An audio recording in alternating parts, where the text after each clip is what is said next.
And we're back with another episode of the Lakers Fast Break podcast. It's Gerald Glassford coming right back at you here from Lakers Fast Break, Pop Culture Cosmos, where we cover the latest news and trends in pop culture each and every week, twice a week, wherever you get your podcasts. Also, as well, inside sports, fantasy football. This week, we will be talking Super Bowl, the big game here in Vegas.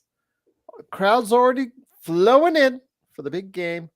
Gotta love the bad traffic here in Las Vegas. And you know what? It is all for the Super Bowl. We'll go ahead and talk about that on Inside Sports Fantasy Football. Also, as well, our good friends, of course, starting with Mr. Joe Soro. Mr. Lakers Nightcap himself will be on with his nightcap tomorrow night, 11 p.m. Pacific. Don't you miss it, along with a full day of Lakers Fast Break programming is what I have on the queue for you. Not only do we have a full trade deadline special from 10 a.m.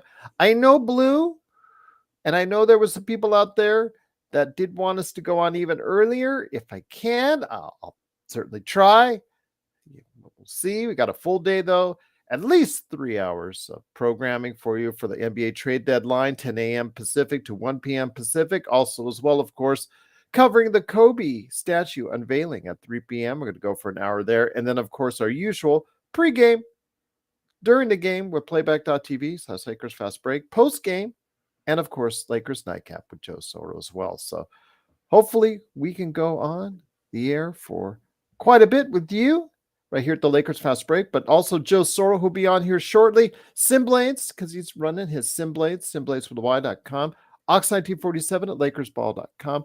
And of course, you know him from Lakers Nightcap. Our good friends, Laker Tom and Jamie Sweet. Laker Tom says by hook or by crook, he'll try to be on the NBA trade deadline special tomorrow. And we'll see how angry he gets if the Lakers don't have any activity. 2 years ago, not sure if you want to go ahead and check out, you might, but yes, he was turning different shades of red and purple in that last few moments when finding out the Lakers were not making any moves at that time. So it was great viewing for everyone out there if you want to go ahead and reflect on that. But also, he and Jamie hopefully will stop by Lakerholics.com. Of course, our good friends, Empire Jeff TV, Lakers in 5. Also, as well, Lakers Corner and Clutch Talk with John Costa. Go ahead and check those out. Of course, John McKayling as well, and Daniel Barry Sports Highlights. Just truly cannot thank those great channels enough for all the times that they're on in our chat, the best Lakers chat room that's out there, Lakers Fast Break. But if you could support those channels and ours by liking, subscribing, following, whatever you could do to help us out here at the Lakers Fast Break podcast, it is sincerely appreciated. Hey, Gerald, I figured out to change the logo on my app so I changed the logo on playback to the LFB. Dude, you are the man, cool bro. We have nothing but respect for you, my friend. You go, my friend. I just truly appreciate all the support for someone who is out there. He's got 15 years old, got his whole life ahead of him, tried to be as active out there as a teenager. We just truly appreciate you spending some of your time with us here at the Lakers Fast Break, as with all of you here joining us for the Lakers Fast Break. Blue Magic says, are we going to get a midnight trade? We'll see. We will see indeed. But it is, of course, the NBA trade deadline coming up tomorrow, right around high noon Pacific Standard Time. And here today to discuss even more some of his thoughts around the NBA trade deadline, if the Lakers will do something. Because you see the reports on ESPN, the Woj video talking about tempering people's enthusiasm on the Lakers making a big trade because of the fact that D'Angelo's emergence plus the assets involved that would be needed to go ahead and pull off a trade may not be the easiest to do. But here today to discuss that, a possibility of there being trades for the Lakers and more. Good man indeed. He is our man in the know when it comes to the Lakers Fast Break. It is Stone Hansen. Stone, great to have you here. Cool, bro.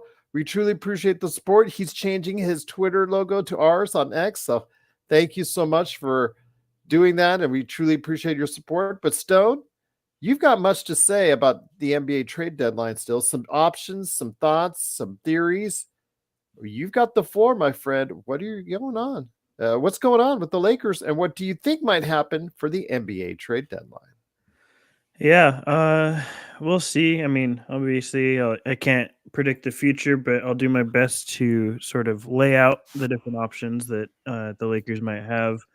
Um, so if you want to hear sort of just things I said to keep in mind, you can listen to the last episode. I went over a couple things that probably important to keep in mind, and I'll just reiterate that fans tend to overvalue their players. So um, if we some of the options I'm throwing out here or any sort of trades I might have, uh, don't get too mad at me because generally speaking, um, fans have a higher value on the players than the league does. So yeah, expectations should be tempered somewhat.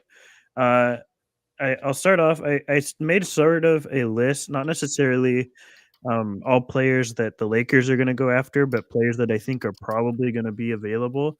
Um, and none of these names are huge like barn burners or anything. It's not going to change a whole lot, but I think they're all players or mostly players that are interesting to some degree. I have Spencer Dinwiddie on here, Jonas Valanciunas, Dorian Finney-Smith, Royce O'Neal, Tyus Jones, DeLon Wright, Bruce Brown, Davis Bertans, Evan Fournier, Harrison Barnes, Kelly Olynyk, Colin Sexton, uh, DeAndre Hunter, Gordon Hayward, and Kyle Lowry. So those are all names that I sort of went through the league and was thinking these are probably the most available names that are, you know, rotation players at least, or could be rotation players, or players such as Fournier or Davis Bertans are more I listed because of financial reasons, and we can get into that. But um,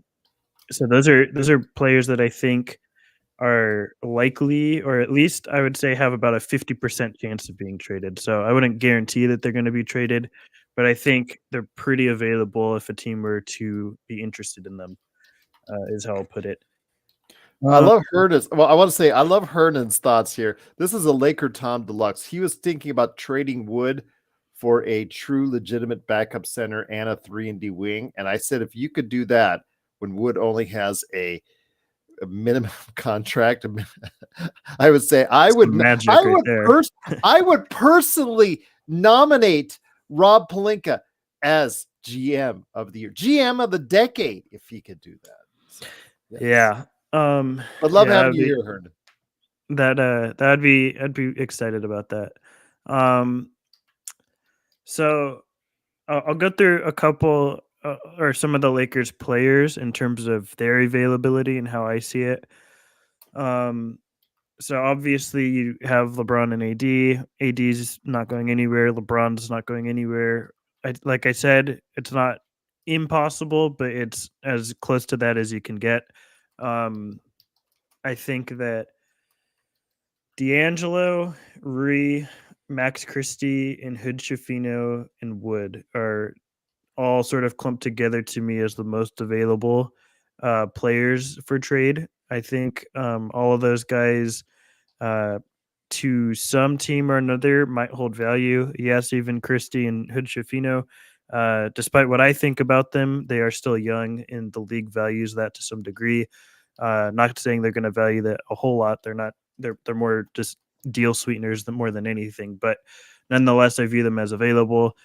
Christian Wood is on a contract that's still minimal enough to where I think he might have some value. Again, not a whole lot of value, but uh, I think teams might have some interest in him. Um, and then you have guys that I could see as part of a deal, but I think that are more in it as far as a package. So you have guys like Torian Prince, Cam Reddish, and Gabe Vincent and Jackson Hayes. Those guys all to me are sort of deals that are or players that are in there to make deals work. So if you have some sort of package that you like and a team wants a little more, maybe throw in Cam Reddish. If you need more salary, depending on what that salary is that you're taking back and the level of players you're getting back, you can add Gabe Vincent and or Torian Prince just to match salary purposes. But teams are not likely to be interested in them for their basketball reasons. It's more so for their salary to match that. So that's sort of where I view how the Lakers players their availability. I We can get into how likely they all are to be traded, but I think that's sort of the availability ladder in terms of the odds of them getting moved. I just wanted to go ahead and update a little bit on the injury situation. No word yet on Gabe Vincent. And again, people, I know everybody wants Gabe Vincent gone, but because of his bad knees right now, or bad knee and knee issues, uncertainty when he might come back to the lineup, and the fact he's on a 3-year contract and having knee issues already, that makes him extremely unattractive unless you are going to package picks with him out the door. So I don't think the Lakers are, unless they really want his contract off the books, that they are going to go ahead and bundle that. But if you do see him gone, expect to have a first or a couple seconds attached along with him just to see him away from LA, which would be Rob pretty much admitting him his signing as a failure for the Lakers. But I do also want to mention Cam Reddish's knee. According to Dave McMenamin, it will be evaluated by team doctors before game time on Thursday. So he's closer to return. I wanted to go ahead and mention that. And D'Angelo Russell had a tune-up procedure, Stone, that was pre-planned. Sounds like when I go, get an oil change or something. My God, man, tune-up procedure. Let him. Yeah, that's something. Okay. You know what? I don't want to go too much. He's going to be a game time decision as well. D'Angelo, he's played so well. So, big props to him for changing his game. I know you're not the biggest fan of D'Angelo in the world. He has gone up and down in his career. Pretty much that's been his career, is that he's been up and down, and his defensive issues are still there regardless. But with the way he's playing now, I think it just makes the Lakers take pause and think, do we or do we not want to go ahead and trade while he's playing so well? I mean, like I said, I would strike when the iron's hot is sort of my take on it. This is the best he's played, so why not capitalize on it and get the most you can for him? To me, he's too inconsistent to bet on this, continuing into next year if he even picks up his option. There's no guarantee he does that either. So, to me, I'm interested in trading D'Angelo. And I know people are not super interested in that because of how he's playing, but you can't bank on him playing like this for the rest of his Laker tenure. I mean, it's just it's not sustainable considering the track record D'Lo has. He's just very up and down. He happens to be up right now, and to me, that's when you should look to trade him. As far as the injury thing, I don't even really understand why it was reported. I mean, guys get stuff like this done all the time, and it's not reported. It just happens to be that D'Lo's name is in the rumor mill, and it's close to the trade deadline. But to me, it's nothing. So I ask you, my friend, if you're in Atlanta and you seriously are thinking about which way you want to go, there's also the thought, and also been talk in recent days, that they gave up a lot for Dejounte Murray, and Dejounte Murray has been talked about now with other ball clubs as far as possible trades to their destination as well. But none of these moves, and I'll go into some trades today that were made earlier today, but when it comes right down to it, if you don't see anything you like, keeping him and holding on to him and seeing how it matriculates over the course of the offseason for a team that's not going to probably go too far into the playoffs anyways, might make sense to hold on to him for now. Yeah, to me, the Hawks don't have a ton of incentive to really trade with anyone to move Dejounte. I mean, the only thing I could think of is that obviously his salary jumps by quite a bit headed into the next year. But I mean, to me, that means I would rather keep Dejounte because you can include him as part of a bigger deal with and get more because Or think obviously about trading Trae Young.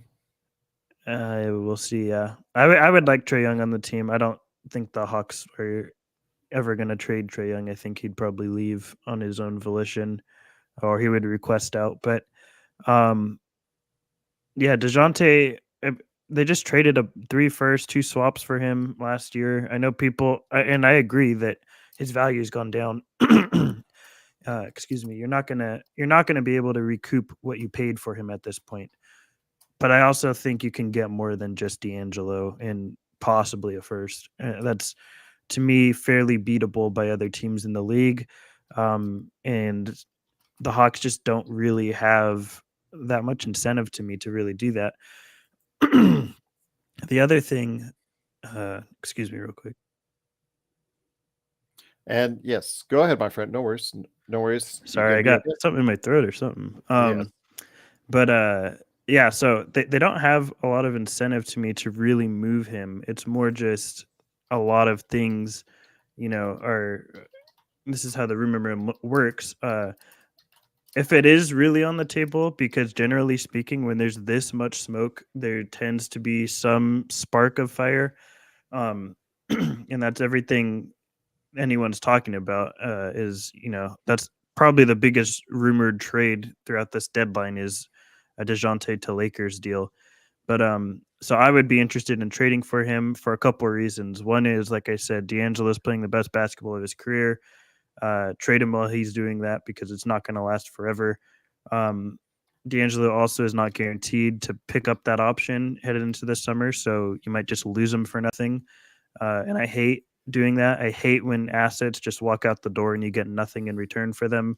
And I'm pretty adverse to taking that risk when it's somebody of that caliber. Like D'Angelo, it's not like we're in the first seed and competing for a championship. We're competing for like a first round playoff exit. So to me, it's not worth taking that risk of keeping him. I'd rather get Dejounte and you have him for a longer period of time and you have more time to find a deal to bring in somebody that's more attractive long term. In So you think Dejounte's, it's worth giving up the 29 first? I would give up the 29 first because the way I view it is that I would give D'Lo in the first. I would not include Reeves, and I'll put this out there right now. I think Reeves is pretty much untouchable. I don't see him being moved. Um, I would trade D'Angelo in the 29 first because I think, like I said, you there's no guarantee that D'Angelo is coming back. I mean, people just assume that for whatever reason, but he's making 18 million a year. Another team can pay him that. It's not like some ungodly number.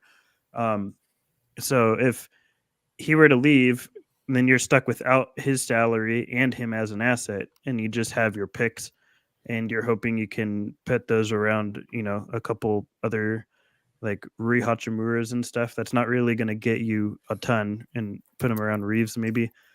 To me, I'd rather spend the. I think Dejounte has more value, obviously, than 129 first. So the way I view it is if D'Lo were to leave, you're stuck with just the 29 first. But if you trade that 29 first in addition to D'Lo, now you have Dejounte, who's worth more than that 29 first would have been, and you have two extra picks you can attach to Dejounte to get something better. So that's the sort of the prism I'm framing it in. And to me, logically, that's just sort of the strategy I would go with because it's not worth to me taking that risk of D'Angelo leaving and then you're out an asset, you're out that salary, and then you just have the first left. I think Dejounte provides more value than that first would. Once again, it is the Lakers Fast Break. It is Stone Hansen along with me, Gerald Glassford. Thanks so much for listening. Truly appreciate it. And watching as well.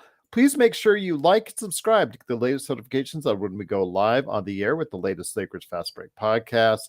Do want to thank, of course, Blue Magic. I appreciate you dropping the please like and subscribe for us here. But also here today, good man indeed. He is the mastermind behind Simblades, Simblades with a Y.com. And of course, the guy who hosts your Lakers Nightcap with Joe Soro. It is Joe Soro. Joe, good to have you here.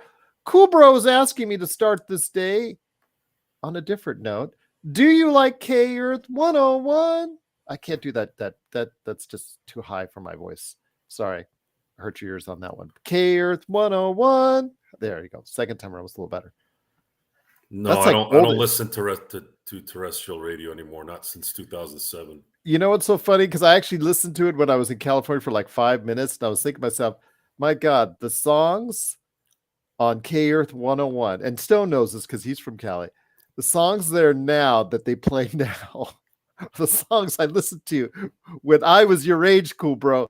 That scares me because K Earth 101 was playing 50s and 60s music forever on that channel.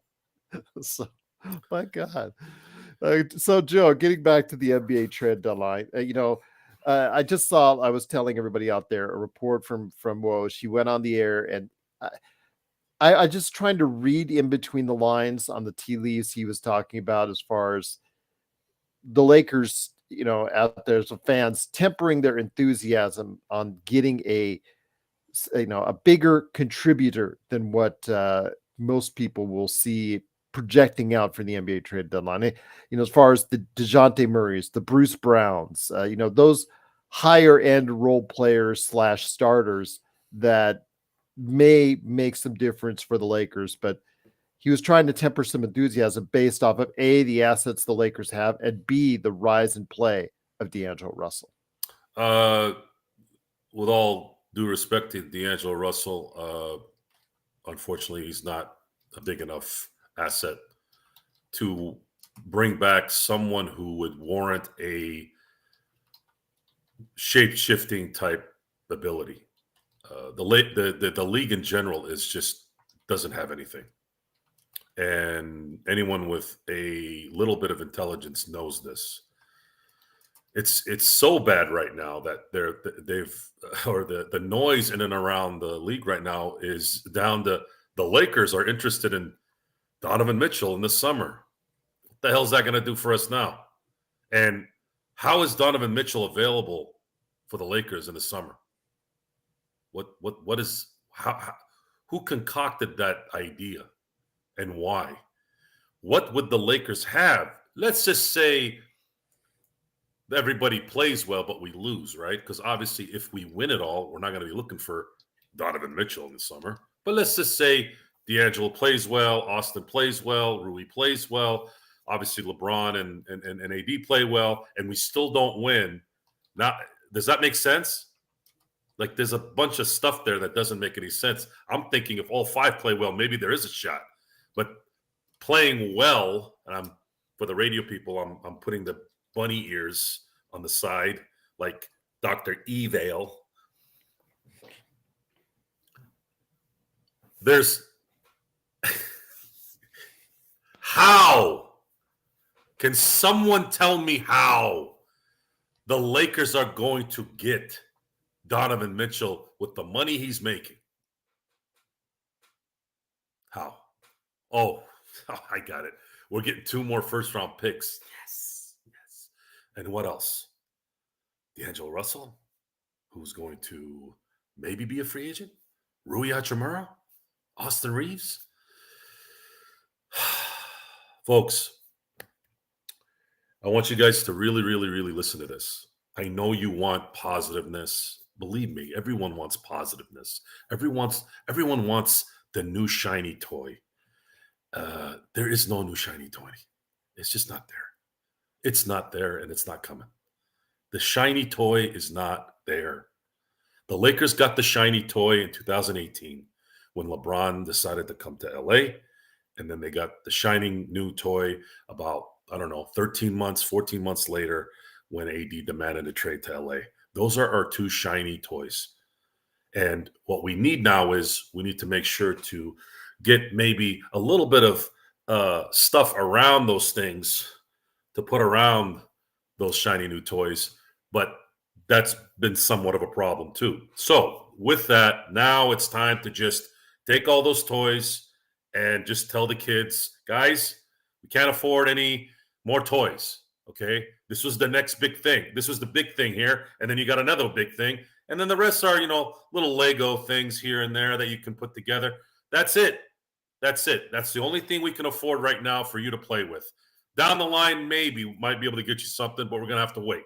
We're going to have to see how the budget materializes. We're going to have to see what new thing comes out that might make sense to buy that particular item.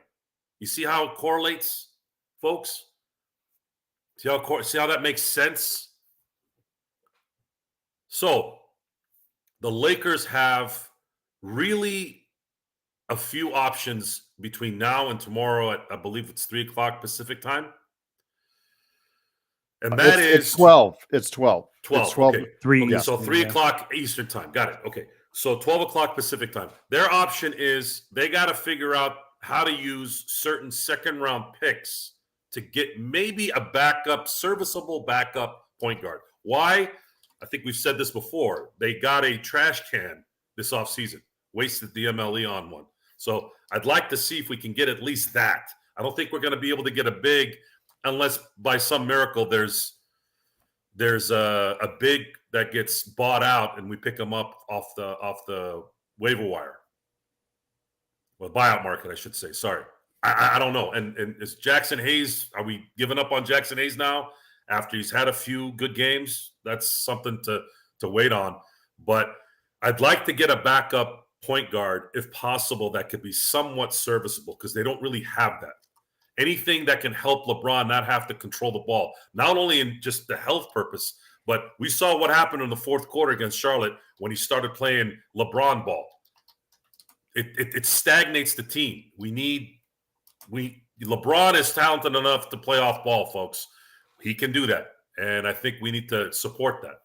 I don't think Drummond is going to be a buyout candidate from my information. No, he'll get traded. He just had a 16 I just don't game. see how that would make any sense. Well, it didn't work the first time, but he has been playing well. I will give you that.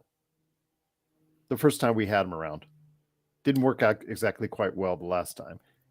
Yeah, I don't look at that particular player as an option, to be honest with you. If he is great, no difference to me at this point. Lakers have to go with what they have now. It's just something they have to come to grips with, and there's nothing else really to discuss. Joe is telling his honest thoughts, Isabel. We don't fake it. Like I feel like we have to repeat this all the time. I'm not going to say it anymore, folks. You should be able to figure it out watching this show. It's what it is. It's what it is. Now, if we're not going to get the kind of viewership that a lot of these guys who put clickbait comments on, so be it. We'll get there eventually because at some point there are enough people out there that do want to hear what needs to be heard instead of. Do you want honesty fluff. or do you want flowers and dishonesty? I'm not going to be on the show if that's the case. It won't work that way, and I know Stone won't work that way. Yeah. So Gerald's probably a little bit more adaptable. Gerald has worked. I'm going to tell you how it is. I've been telling people realistically for 4 years on this channel. So if you don't like it, keep on listening because it's going to keep on happening for you. So, I mean, all these people say, they love us and it's most greatly appreciated. And then we have just a select few that go ahead and say, well, you know what? We don't like your negativity. We don't like your negativity. We don't like your negative. Well, you know what? It's the real world. There's the fantasy land that a lot of people live in this time around when it comes to their favorite teams. And then there's the real world, which we bring to you every single time. And there's no filters here either, folks. Yeah. See, this is what I look like in real life. There you go. When you go on Facebook these days, all those women who take pictures like this to hide their double chins, they put the camera right here and then they filter it. Your fake ass jokes are everywhere. They're your family members, they're your friends, they're your strangers online, whatever. Fakeness makes people feel good. Fakeness is fantasy. People like fantasy. Now, I like fantasy too. I like Star Wars. I like Lord of the Rings. But guess what, folks? When the movie is over, you have to go back to real life. And that's important because now, if we're all up here proven wrong on this panelist and the Lakers win a championship, we're going to be right there with you as being the happiest people out there as fans. We'll say we'll go on here. We'll honestly tell you we were wrong. Isabel, you still think that in the Mamba year 2024, the Lakers will win a championship? If that's your belief, more power to you. But we cannot be dishonest with the audience. We've got to tell you our honest feelings and opinions. And whether it's Laker, I've heard that Rodell's asking for other panelists to be on. You need to offset certain individuals with other individuals. This is not a political show. You want a left-right combination? Go to CNN, go to MSNBC, go to Fox. I don't care. This is whoever is available as a voluntary panel member to come on the show to tell it like they feel like. Well, it makes sense that you say it that way, Gerald, because I'm a registered independent. I'm not neither left or right, which only explains further what the show is about. We're about in the middle of everything, right? And we got all these things on each side coming at us. And what we're doing is we're deflecting it and saying, oh, hold on a second. What's going on really? That's what that is. Some would say, oh, you're just one of those guys that just kind of stays away from both things so that, you kind of tread water. No. There's some things I go this way on, and there's sometimes I turn left, sometimes I turn right. Just matter of common sense situations. So when you're in the middle of the road, like we are, we're driving, and then we got to adapt to, are we going right here or going left here? What's going to avoid the crash? What's going to avoid hitting the car? Well, let me just say this. I'm not going to imagine turning right when there's a rig in front of me and going, oh, well, it'll move. No, we don't do that. It's very important to really understand that the league is changing, folks. The league is changing. The league does not want movement anymore, based off what we've seen. The super contract, now that they've implemented the 65-game minimum for you to get your awards, why is that all of a sudden a problem now? Why? Because an all-NBA team selection now means you get a supermax. People want their money. Now their responsibility goes up. Now they're not thinking about, ooh, I want to go play over here because I want to win. They couldn't care less right now. And you're seeing it. You're seeing people going, I don't want to be bothered out of not getting my supermax money. I don't care if it's Indiana. I don't care if it's in Miami, LA, none of that stuff. That's what's going on. It's going to take extreme situations to do what, let's say, AD did 4 years ago. Like, I'm not saying that's not going to happen again. It's just not going to be as easy as it was then. Once again, it is the Lakers Fast Break. It is Joe Soro along with Stowe Hansen. It is, of course, right there for you. Lakers Fast Break. Gerald Glassford, thanks so much for watching and listening. Truly appreciate it. I'll just say this, and I'll turn it over to you, Stone. When it comes right down to it, we truly thank you, Isabel, and everyone out there for your support. Whether or not you agree or disagree with our opinions, that's fine. But let's put it this way. We look at things in a realistic tone. Lakerholics.com, you have Jamie Sweet and Laker Tom arguing all the time with each other because they have those different ideals about the Lakers. The thing is, though, Stone, if we're all three of us are wrong on our assessments, the Lakers win the title. If we're right, we communicate that to the audience and reiterate our knowledge as basketball panelists here. So how do we lose in that situation, Stone? I don't know. You're always going to lose. Probably. Yeah, this is the internet. That's true. Yes. Yeah. Internet no matter, one, you can't please everyone. I mean, that's just the reality of it. Doesn't matter. So the way I view it is I always just say what I believe, and people can take it or leave it. And because even if I try to make it palatable to people, not everyone's going to like it. So I don't bother trying. But yeah, so real quickly to the trade stuff. I have a couple deals. I was playing around at the trade machine. Some of these I think have a somewhat of a realistic chance of happening. Other ones are also realistic, but I think I'm using them more as an illustration as to ways the Lakers could go rather than, trying to predict what's going to happen.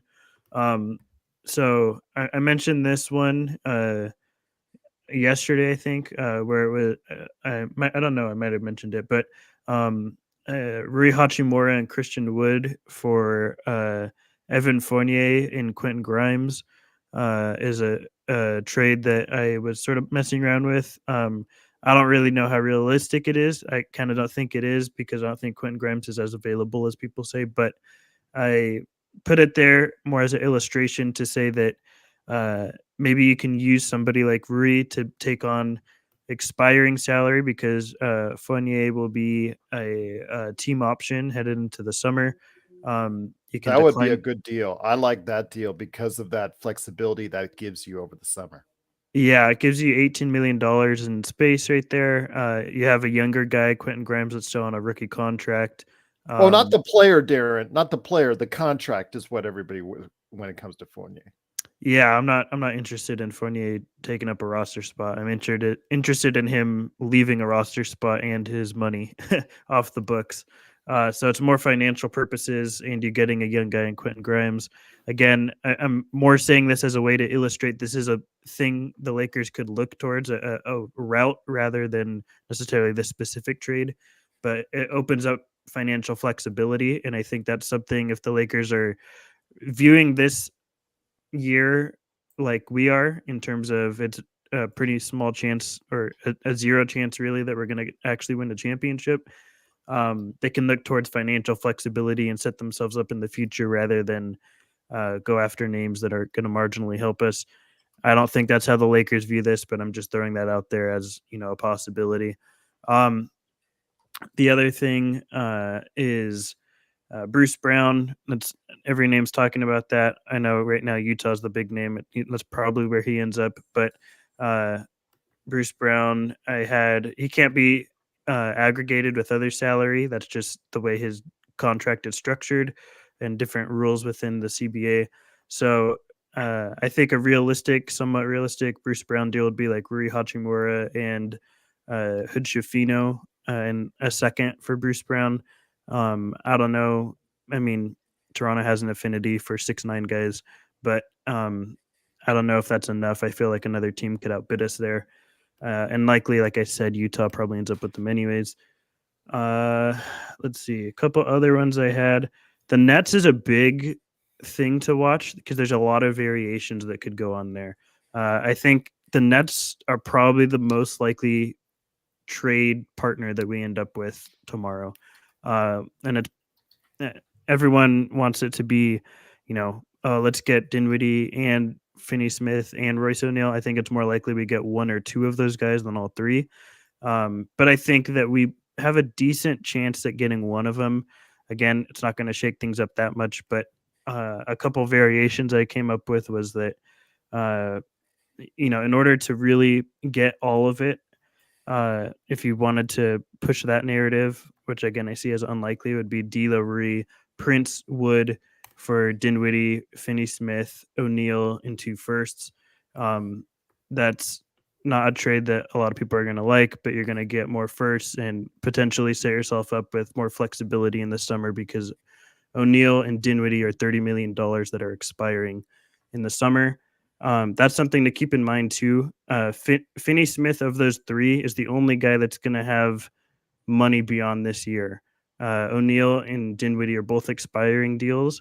So any deal we make with them, I think, is not us trying to re-sign them in the summer. I think it's us getting a short-term rental and freeing up that cap flexibility headed into next year. So for that reason, I actually kind of feel like Finney Smith is the most likely player of the Nets trio that's rumored that we would be going after. And in that scenario, it would probably be Rui for Finney Smith. I feel like just financially, that's what makes the most sense. The other option is if the Lakers were willing to part with their first, which to me, Finney Smith is, I wouldn't want to move the first for Finney Smith. If I was another team, maybe, but not for the Lakers. So I don't think that makes a lot of sense. So I think it would have to be Rui for Finney Smith. And then I think that's most all of it. Brogdon, I had a deal here, but it just seems like he's not going to be moved. It seems like he's going to stay in Portland at this point. So I'm not even going to bring that up. And then for the Dejounte trade, again, I still view it as unlikely, but it's talked about so much that I felt like it should be brought up. It would be probably D'Lo in the first for Dejounte. If the Hawks don't want Dejounte, it could be a 3-team trade where maybe Dejounte goes to the Lakers, D'Lo, Christie in the 20. D'Lo and Christie go to the Nets, and then the Hawks get Finney-Smith, Royce O'Neal, and the 29 first from Lakers. Again, I view Dejounte as somewhat unlikely, but it's talked about so much that I just wanted to put something out there. So that's sort of the different ways I think the Lakers could look towards: financial flexibility, short-term rentals, or someone they think that'll help us get further this year, which is sort of the way I think the Lakers are going to approach it if they can get a deal worked out, because I think the Lakers still view us as contenders, regardless of the fact that we don't.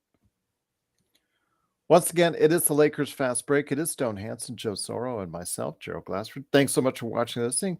Great thoughts there from Stone. And it's not that Stone is trying to or wanting to trade Rui, but it's clear this organization, Darvin Ham, is not valuing Rui as probably as high as we are as individuals out there, because he clearly has not gotten as much of an opportunity, Joe, as others have hoped he would, because, when he still even gets finally the green light to start, and he still doesn't play as many minutes as Taurean Prince, and not even close, that tells you all you need to know about Rui's standing within the confines of the Los Angeles Lakers.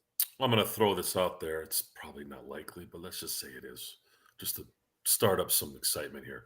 Maybe managing Rui's minutes was to use him as a trade option here at this moment. The Lakers, looking at the Brooklyn situation, I'm not a really big fan of Dorian Finney-Smith, to be honest with you. Dinwiddie there's some noise coming out that if they don't trade him, they're going to buy him out. So why waste capital for that if you have a possibility of maybe getting him in the buyout market? And for the Lakers to get a player that would be of significance, it has to be almost for sure that this person is going to make a difference.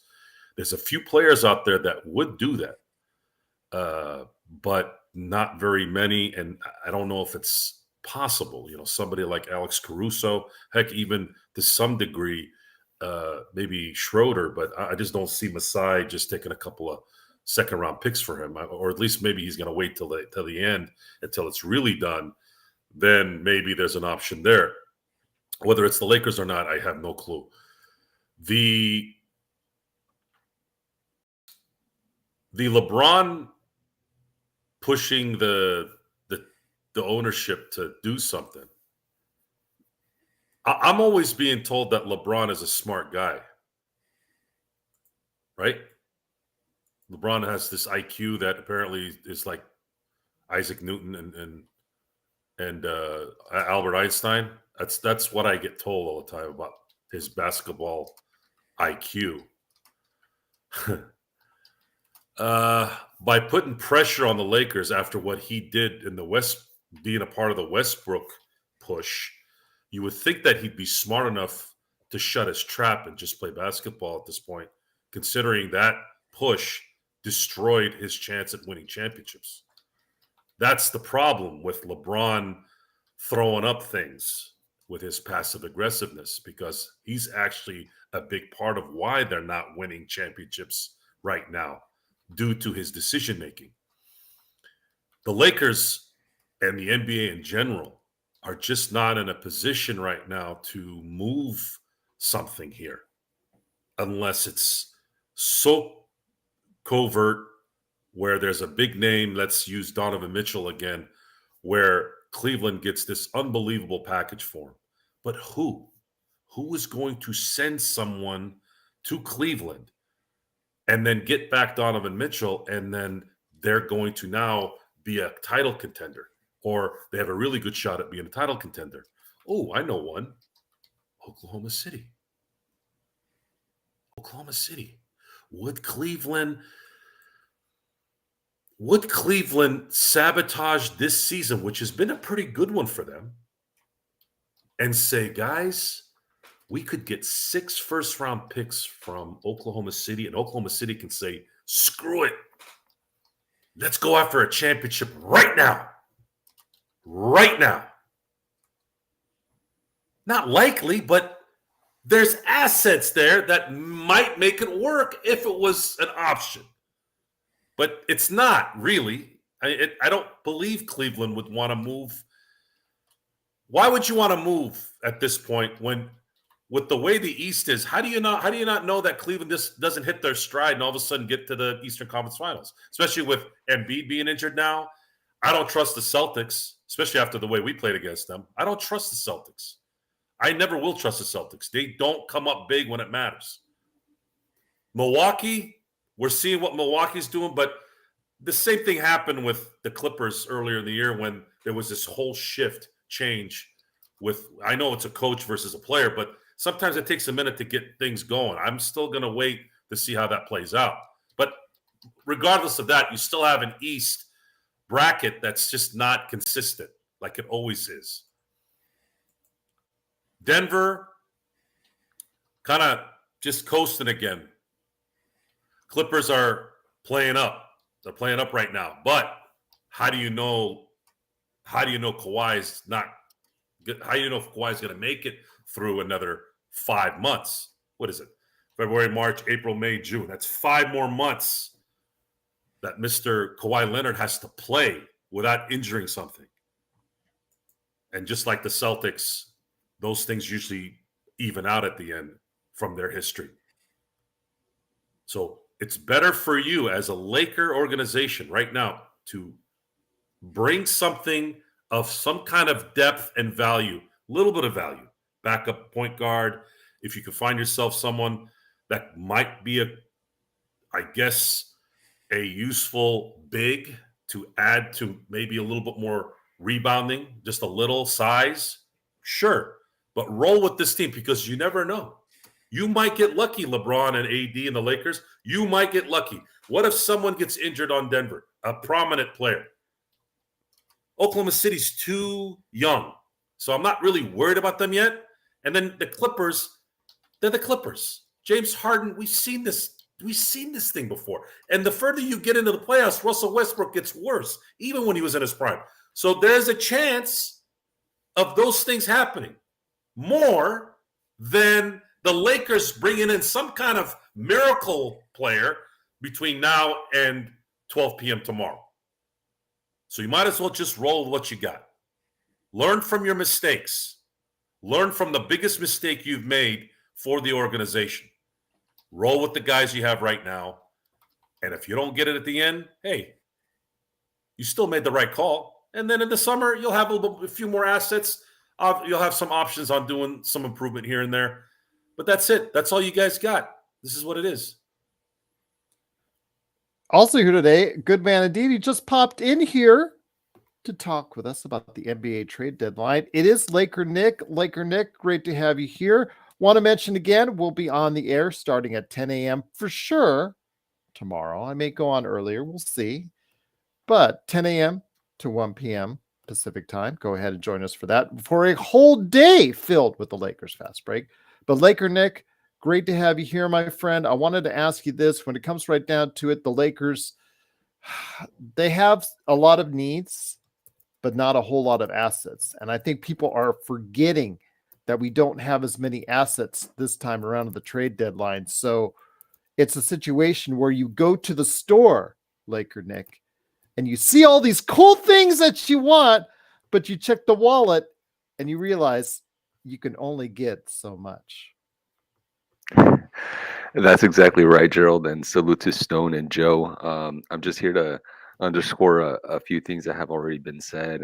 Yeah, I completely agree that tomorrow we'll see what the Lakers do, but I only expect some marginal moves. Unfortunately, if it is a marginal move or a lateral move, that means that, D'Angelo Russell is probably on his way out, and we likely saw his last game as a Laker.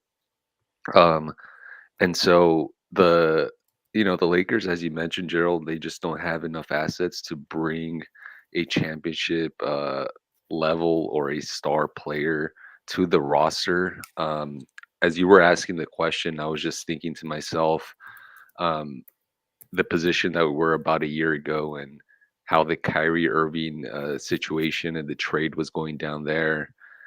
And I'm wondering now, obviously, Monday morning quarterbacking and hindsight is always 2020, as they say.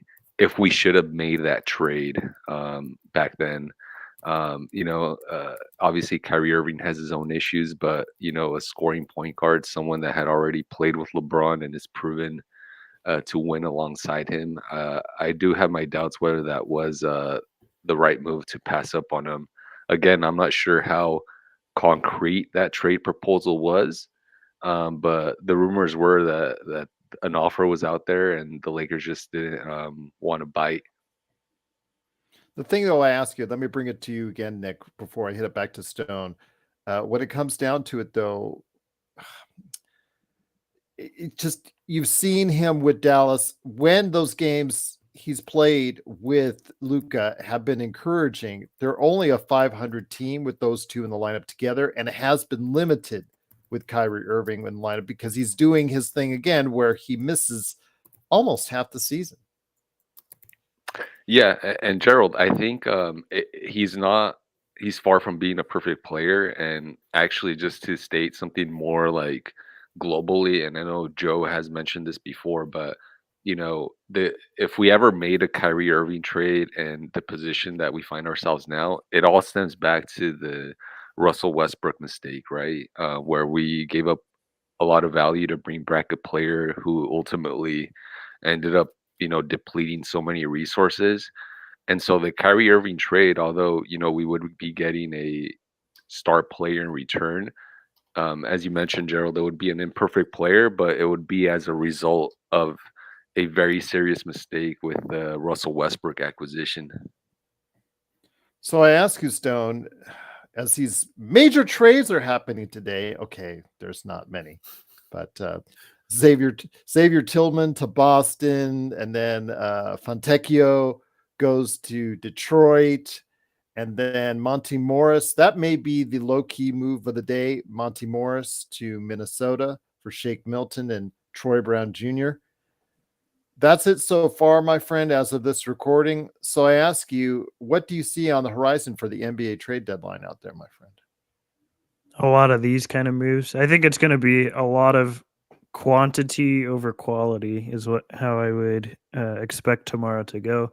They're going to get a lot of trades. It's just not going to be very many impactful ones.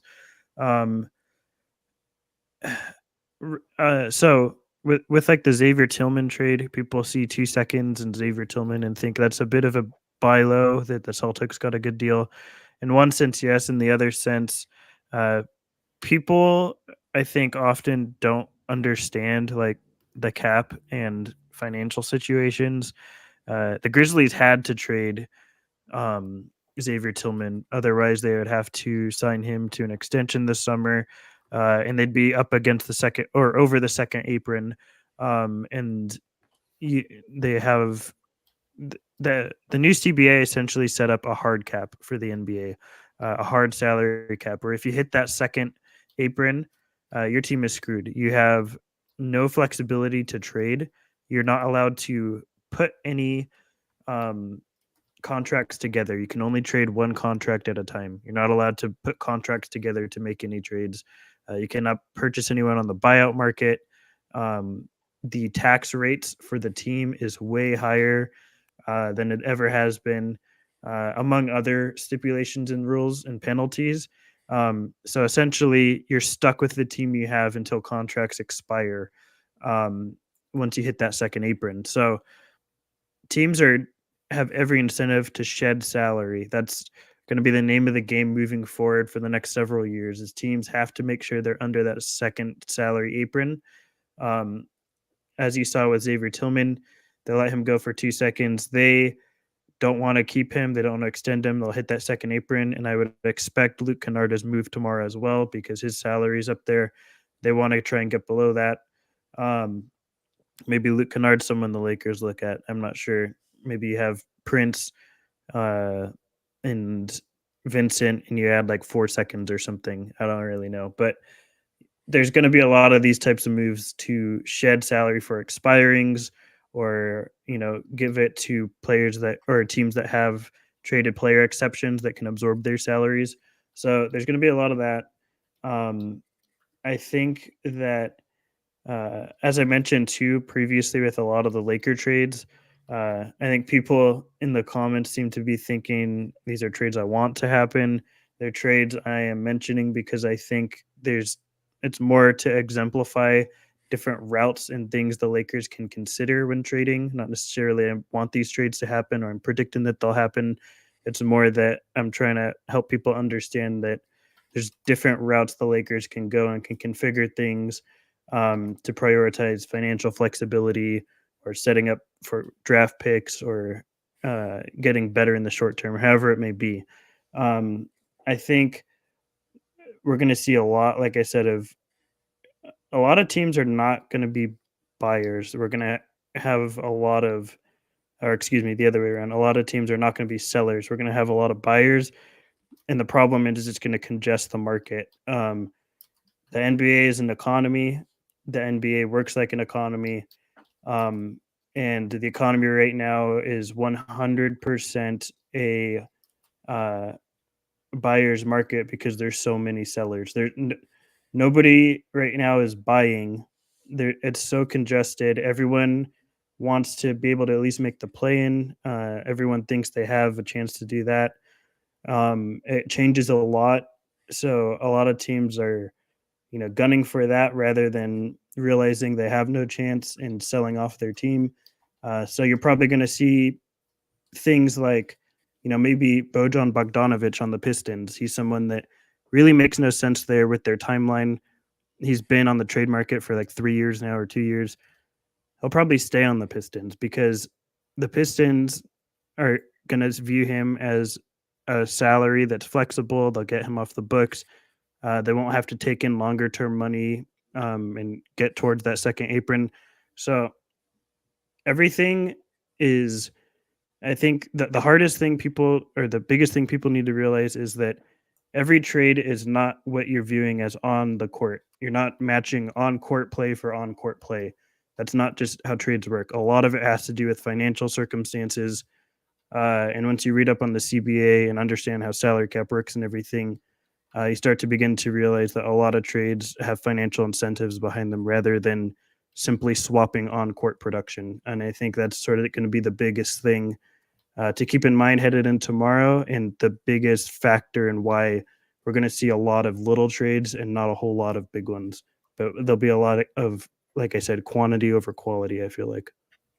So, Joan, let me bring it back to you, my friend. When it comes right down to it, do you agree with Stone that that's going to be the case? Because, again, the big names this time around, the Kyrie Irvings, the Kevin Durants, they're not on the surface available as of now. There's no one zinger that we're hearing reports on. You talked about your Shams and, how you already said about Shams, Charania, and Woj.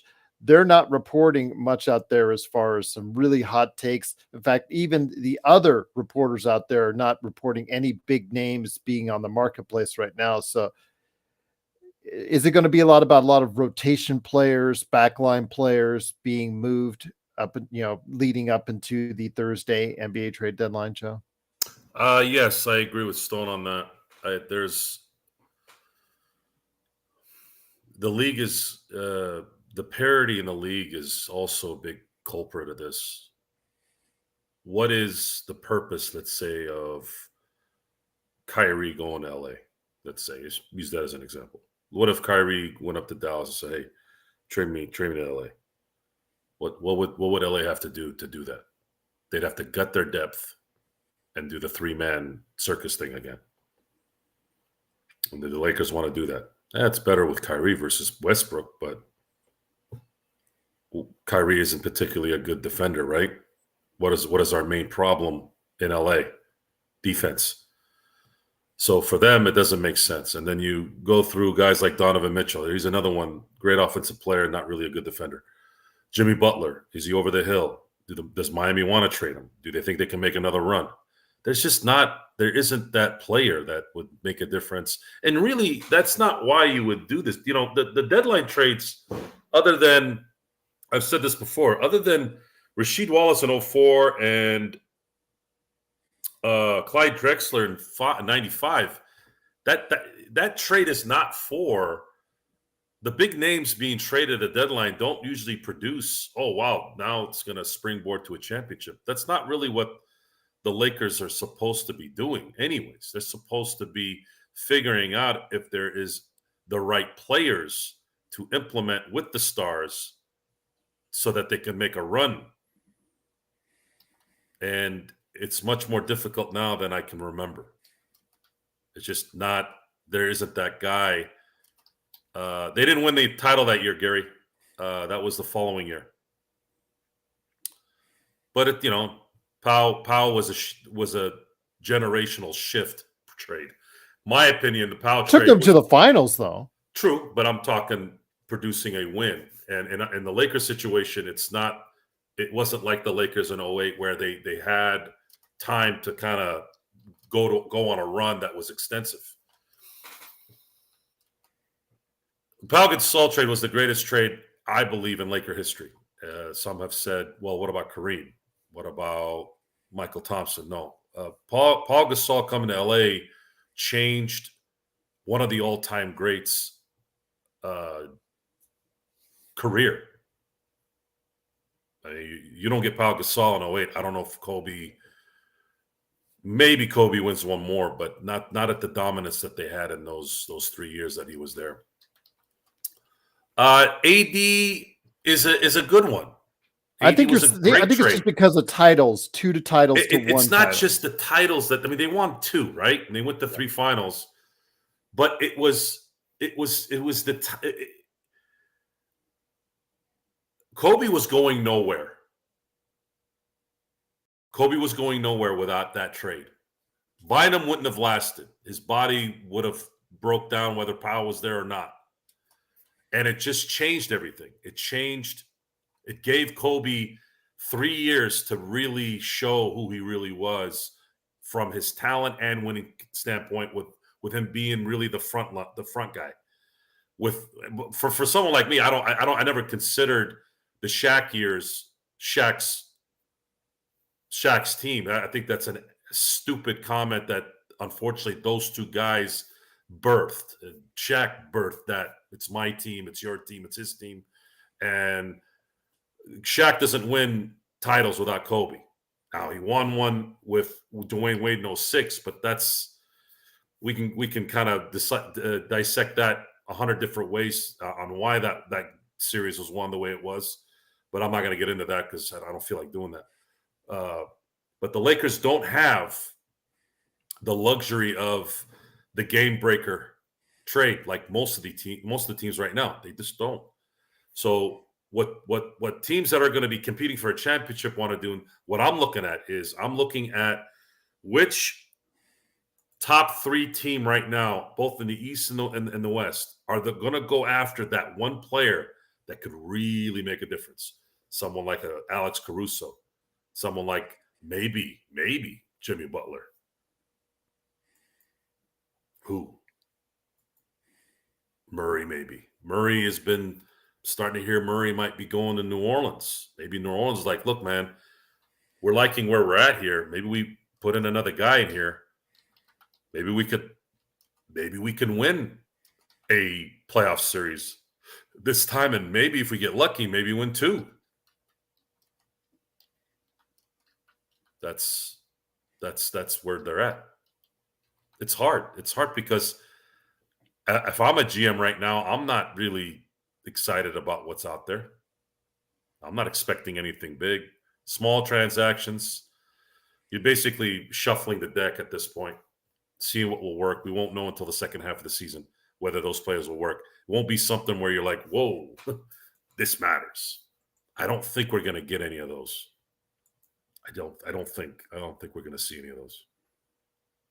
So I ask you, Nick, and once again, it is the Lakers Fast Break NBA Trade Deadline Special Part 2.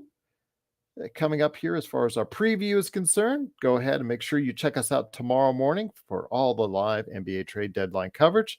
So I ask you, Nick, when it comes right down to what you are hoping for and what are you expecting this time tomorrow as far as new additions or not new additions for the Lakers? Yeah, Gerald. I mean, what I'm hoping for is probably too imaginative, and it would make me look like Laker Tom on steroids.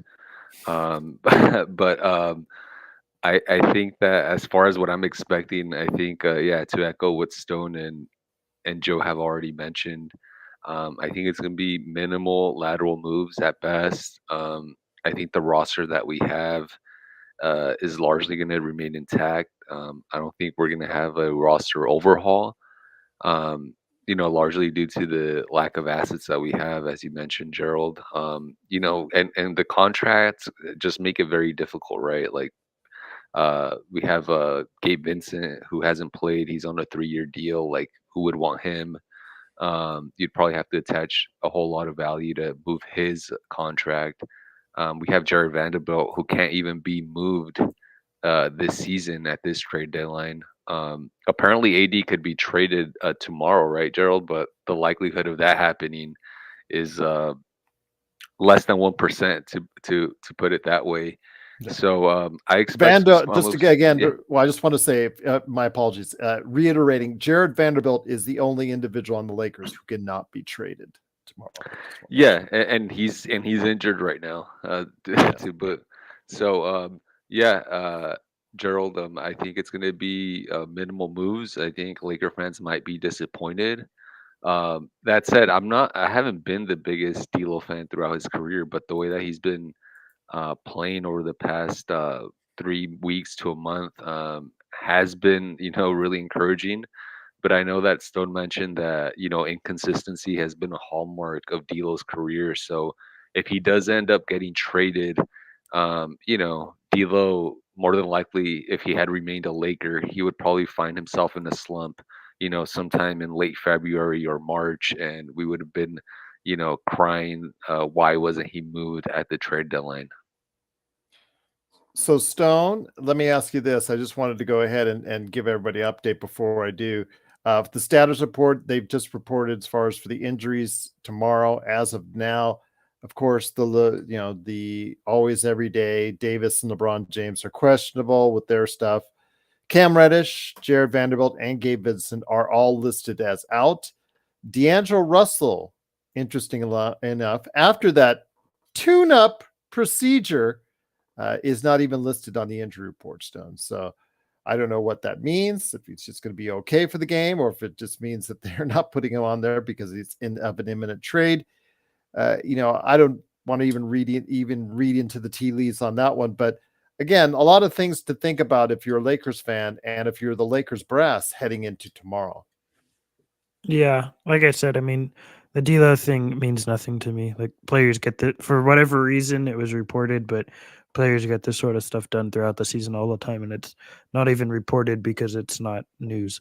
I think the Lakers are in a spot where they just got decisions to make. The ultimate decision is try and go for it now or set yourself up for later. And I think if they roll with what they have,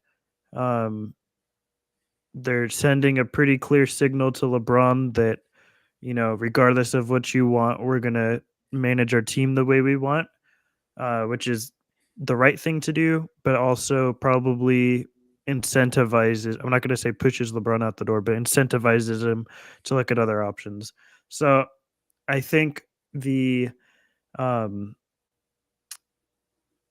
Lakers are really, I think what you're going to see is what do they do with that pick? I think that's the real clear tone setter, I guess you would say, which is kind of weird that you're letting a 2029 pick be sort of a little bit of a sticking point with the team and the relationship of how you move forward with your star players. Yeah, I don't know. It'll be interesting to see what happens. I will say that it looks like nothing's going to happen. Oftentimes that means nothing's going to happen. But a lot of the biggest trades that have happened in recent deadlines are the ones you never hear about. So, um, you know, I'm not saying necessarily for the Lakers, just in general at the trade deadline. Maybe there's some more excitement that we don't know about because a lot of times the big ones are the ones you never hear about. But we'll see. We'll see what happens. I'm looking forward to. I love trade deadline day. Just in general, it's fun to look around. I'll probably be up till 3 a.m. and wake up early so I can see if any deals come through. But um, yeah, it's looking like sort of a downer year, but we'll see what happens. I think, um, I'm standing firm with my prediction that the Lakers will wind up with a new starter for the rest of this year. And again, that's a low bar because Torian Prince is the nominal starter right now. So we'll see what happens. I know Rui took the last 2 games, but I think Ham's probably going to go back to Prince. So we'll see what happens. But I'm more interested to see, rather than what faces we get in, what this means for the Lakers' future. So I'm going to ask this and go around the panelists here again with the Lakers fast break. It's going to be a variant, we're going to try and keep it as interesting as possible, whether it's active or not active. We'll be here tomorrow to go ahead and cover it all. But leading into the trade deadline, Joe, not name the Lakers, because obviously we all have our vested interest in the Lakers. Who is the most interesting team to you heading into the NBA trade deadline?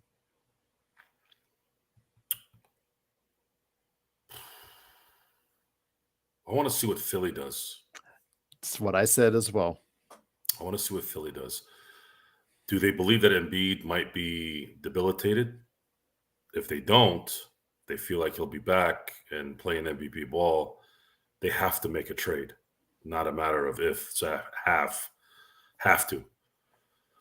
And the reason why this is important for Laker fans is there needs to be as much resistance from Philly, Milwaukee, and whomever in the East against the Celtics. And it's scary over there with Embiid being injured. And it's scary right now with Milwaukee playing like complete asshats. That's my fear this year, really. The Lakers not winning isn't a fear. It's what's been presented at this point. But the Lakers, this thing gets worse if the Celtics win a title. It becomes way worse. It becomes now, how long do we wait to get past these guys? Do we wait another 10 years? In the grand scheme of things, it doesn't matter in our daily lives, but from our sports viewing life, would hate to go through all this and you have LeBron and AD and you still are behind the Celtics. That's the part that I'm worried about. If the Celtics lose on their way, in the end, it becomes a little bit easier to swallow what's been going on with the Lakers here at this point. And that's really where my head is at this point. So I'm focused on Philly. I am curious about Oklahoma City. Will Presti say, I'm going to wait. I'm going to let them get some experience this year, and then I'm going to wait? Because as good as Presti is, as good as he is he going to make the same mistake he made the first time around when he had 3 MVPs on his team? Is he going to assume that there's time? Because in this business, there is no time. If you have a chance to strike now. Chet Holmgren is not ready to be that guy, the second guy, let's say, to Shai Gilgeous. But he could help if you have a second guy get in front of him, maybe, or at least comparable. If there's going to be a shot to try to win it all this year would be good, especially if Denver has some kind of injury. Clippers clip. The East is the East. Why not go for it right now? You have the assets. Go for it now. Try to get something going now. I'll be honest. If I was Oklahoma City right now, if there's a big name that's available, like secretly, I try to figure out a way to go get him. Because there's limited time even for Oklahoma City because SGA, Chet Holmgren, Jalen Williams, they'll all be eligible for contracts here in the not too distant future down the road. So that's something as far as what you can do as far as cap wise gets more and more limited the further you go along. But it's the NBA looks like, and it might change. The NBA is weird like that. It changes sometimes every 5 years. It could be the NBA could be in its 5-year window where it's kind of like when a quarterback becomes a star and his pay is low. Someone like Brock Purdy, someone like Russell Wilson. The reason why the Seattle Seahawks in 2013 and 2014 were able to put together one of the greatest defenses of all time was because they had a fourth round quarterback who was getting paid nothing. They just stockpiled that defense. Their secondary defensive linemen would be starters in other teams. That's how good they were. It reminded me of the Cowboys in '92, where they just had stacks of players, and it's really decimating to the opponent when you're getting into the third and fourth quarters, and then Seattle's second team is there just performing just as good as the first. You're not gonna be able to make it. It's just not gonna work. It's too hard of a game. So the NBA looks like it's going that way, where you're gonna have to start taking advantage of the young stars that you pick that are quick contributors before they start getting their supermax money. Oklahoma City is not going to pay, from what I believe, 2 supermax contracts. I don't think that's going to work in Oklahoma City, unless they want a 2-man, 2-star team and maybe a couple of guys here and there, and then the rest are just scrubs. This is Oklahoma City, folks. This is not Balmer in LA. So I would, if I'm Presti, I would, and I guess he could play that path too, where, hey man, I got all these draft picks, I can replenish. That's the next thing I want to see in this evolution of the NBA. Can a young team win a championship? And ironically, his team was the most recent young team that actually made it to the finals. That's not the norm. Young teams don't usually go far in the playoffs in the NBA. You usually need a veteran team. But he had one of the youngest teams go to the finals in 2012. It's a lot of good discussions here if we wanted to talk NBA as a whole on what's happening. And we will, even on a Lakers show, because I think it's important, because the Lakers could see themselves in a few years here getting, I wouldn't say this, I wanted to say scraps, but it would be the high-end scraps of teams that can't afford to pay what might be the next star, because they were too good in the draft, which Presti is. He's too good. I mean, come on, guys.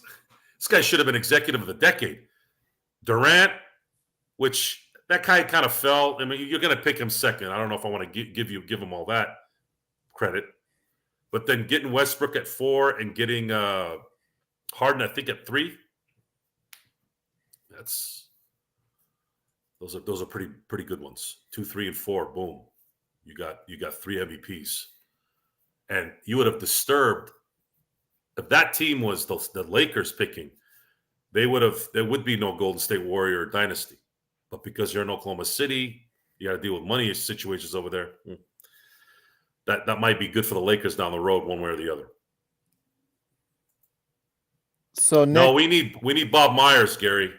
Yeah, Bob Myers is the guy you want. I've said that for months. Bob Myers did the same thing Presti did. The only difference is Bob Myers had a bigger wallet to play with. We already know he can do that. Go get Bob Myers. But unfortunately, Jeannie likes, I don't know, Jeannie likes people that have that like to go to Rodeo Drive with her for whatever reason. So, Nick, let me ask you this. Outside of the Lakers, who are you interested in keeping an eye on that might be active come the trade deadline? Yeah, Gerald, aside from the teams that Joe mentioned, and I agree with his list and his observations, I'm interested to see what the Chicago Bulls do. There's a lot of rumors surrounding many of their players, what they're going to do, the direction that the team is taking. Obviously, we know the rumors surrounding players like Zach LaVine, DeMar DeRozan, Vucevic. Obviously, there's teams apparently in contention that covet Alex Caruso. So I'm interested to see what the Chicago Bulls actually do tomorrow. I assume one or more of those players will not be a Chicago Bull in less than 24 hours, but we'll see if I'm right or wrong. Stone, that brings it to you. Is there anyone out there else as far as the team that you're looking at, the Knicks or Brooklyn, or I know you've mentioned those teams, and any more thoughts on the trade deadline itself? I know you had a ton of notes and I want to make sure they're all finished off, but yeah, my friend, anything else, just seeping out at you come tomorrow? I had obviously sort of made a list of players I thought were like 50-50 available, that players I think are pretty likely to be moved, but I'm not guaranteeing anything. So there's a decent chance to move. There's another smaller list I have of guys that I think are probably like, I would say 25% available. Teams are probably listening on these guys, not necessarily shopping them and trying to move them, but I think they're listening to offers that come through on them. They're not viewed as untouchable. Guys like that to me would be like, I think Josh Giddey is probably more available than people realize. Josh Green is another one. Lou Dort, Jordan Clarkson, Gary Trent Jr., Clint Capella, Bogdan Bogdanovic, the Hawks one, PJ Washington, Daniel Gafford, Caruso. I think Tyler Hero is going to be a name that is, like I said, this is like 25% going to happen, but I think he's probably more available than people realize. And Quentin Grimes. Those are just names the Lakers probably don't have the assets to get. Maybe of those names, you think the Lakers can attain somebody like a Lou Dort or a Jordan Clarkson, maybe a Bogdan Bogdanovic, but still, these are names that are not, jumping off the page at you. They're just more guys that are a little bit more of an upgrade than somebody like a DeLon Wright or something. What else? Here's what I've got for you. JHS for Cam Whitmore. Yeah. We had that chance and we blew it, but yeah. or Podziemski. But Lakers, I think the most intriguing team to me, obviously Joe mentioned the Thunder. The Knicks are another team with a ton of draft capital. Both teams, I feel like, are sort of sitting in similar positions in their conferences. They're both probably tier 2 teams. They're not right there on the top, but they have so many picks that they can bring in the missing link that maybe gets them to that top tier of contention. And I'm interested to see what both do. Like Joe said, there's maybe there's a name that we don't know about, and if there's a star, I think either of those teams are making a mistake by not going for it this year, because both are sort of in that sort of area that they can really make a push. The Hawks are a team that have a ton of guys that I think they're going to take calls on. Bogdan Bogdanovic, Hunter, Clint Capella. The list goes on and on. Dejounte, who knows? But a lot of stuff there.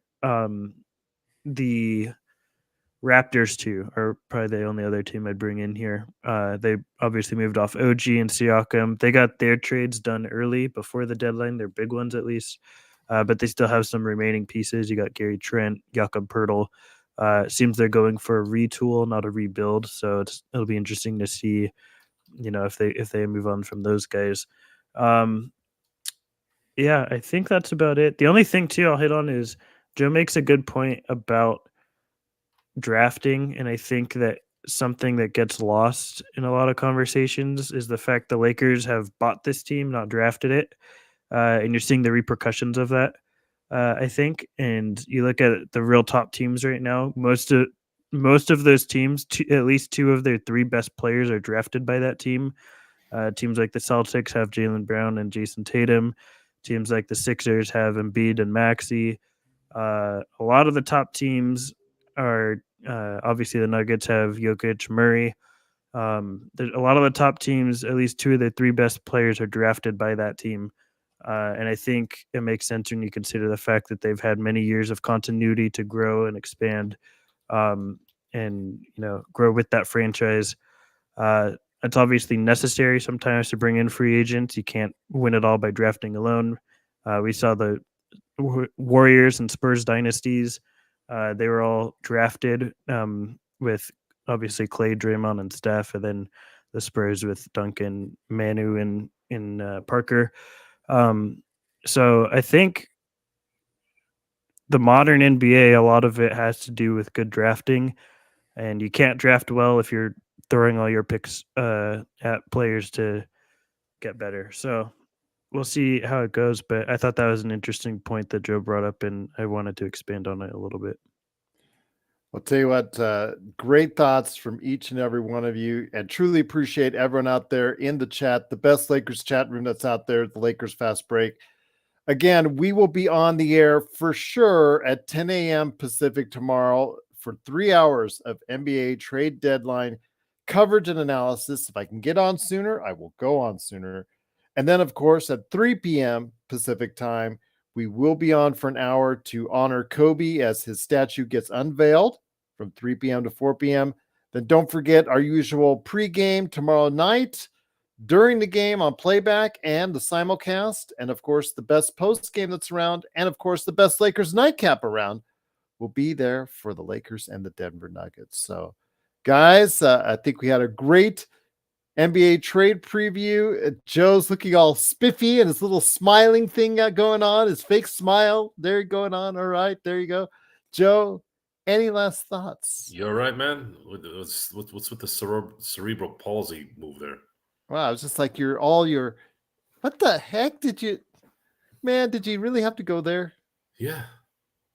Oh man. You're like, because you're doing your fake smile stuff. it wasn't fake. I was laughing. I've heard your laugh. You were not laughing. Bob Myers ain't afraid to spend to the better team. Go get Bob Myers, Genie, and let's get this thing flipped, please. Been saying that since the summer, but yeah. Common sense. If evades. he's not hired by now, I think he's probably just happy with retirement. He's I probably don't think so. sitting on a beach. No, I don't think that's the case. I really don't. He left Golden State fully knowing that Steph Curry became the GM over there. Well, it's going to be I a would great like him, but we'll see. We'll see. Nick, any last thoughts before we head on out, my friend? I truly appreciate you stopping by as well, along with Stone Hansen and Joe Soro. No, thanks for hosting, Gerald. Yeah, no further thoughts from me. Let's just cross our fingers that the right decisions are made tomorrow, and that, for the remainder of the season, we have at least an honorable ending to the season and not get embarrassed by G League level teams.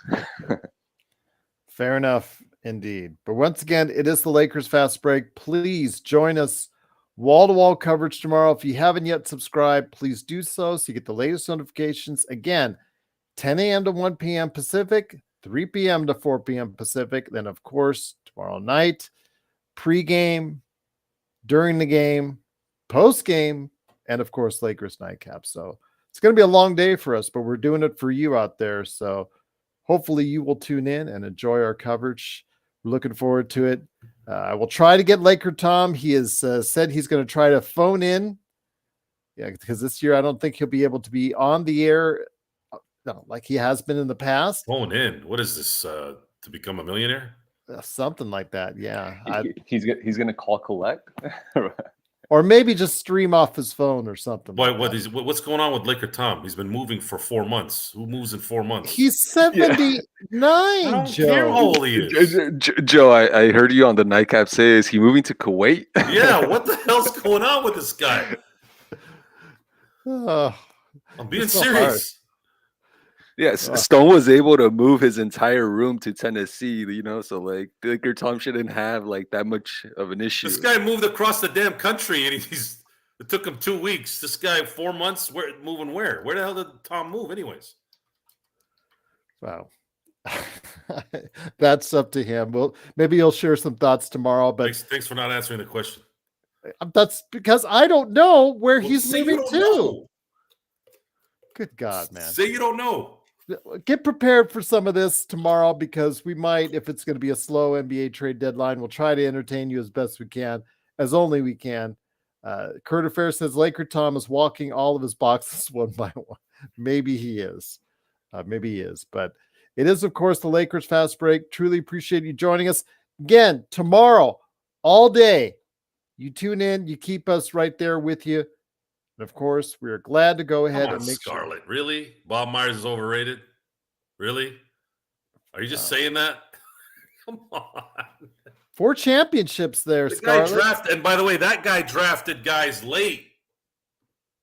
Steph was a 6th pick. Clay was an 11th pick. Draymond was a 2nd round pick.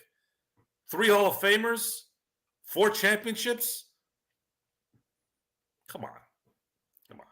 You guys gotta, some of you gotta really, unless you're messing with us, I'll get the joke, but come on. And not every response has to include the Epstein Island thing. It's like anytime you see somebody that you don't like on TV, oh, was he on the island? What the hell's wrong with you people, man? La Island. What island? La Island. The island. Like that's the only island. I will just say that I appreciate everyone being on. Like you could tell Gerald's like, God, please don't say anything bad. Please don't say anything but bad. you gotta, yeah, exactly. I'm just trying to make sure we can cut our losses best we can. Nick, Stone, Joe, great to have you here. I know somebody will say something just like outrageous during the trade deadline. I can't cover all 3 hours, and just hope for the best. But it is, of course, the Lakers Fast Break. Don't forget, again, trade deadline, Kobe statue unveiling, pregame, during the game, postgame, and Lakers nightcap. We've got a full day planned for you. Hopefully, you've got it planned with us right here at the Lakers Fast Break Podcast.